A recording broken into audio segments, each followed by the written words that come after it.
तर उल्हासनगर गोळीबारातल्या जखमींपैकी 2 व्यक्ती जखमी झाल्यात।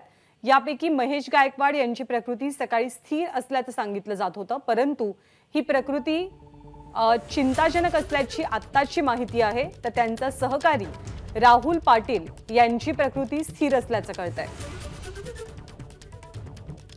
वैभव परब आपल्या सोबत आहेत। वैभव, या दोनही व्यक्ती ज्यांना काल गोळ्या लागून ते जखमी झालेत, दोघांच्या प्रकृतीबाबत माहिती काय मिळतेय?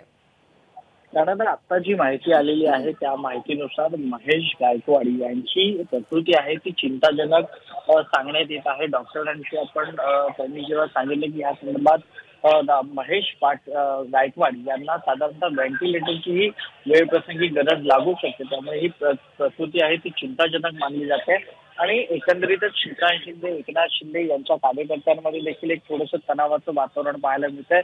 स्वतः श्रीकांत शिंदे आता सध्या स्थितीत हॉस्पिटलमध्ये उपस्थित आहेत आणि संपूर्ण डॉक्टरांची टीम देखील त्यांनी लावलेली आहे, जेणेकरून महेश गायकवाड आहेत हे लवकरात लवकर स्थिर होतील आणि त्यासाठी काही तज्ज्ञांचा देखील सल्ला घेण्याचं काम आहे ते आता सुरू आहे। त्यामुळे आता महेश गायकवाड यांच्या प्रकृतीत काही सुधारणा होते का की आणखीन खालावते हे देखील पाहणं महत्त्वाचं असेल।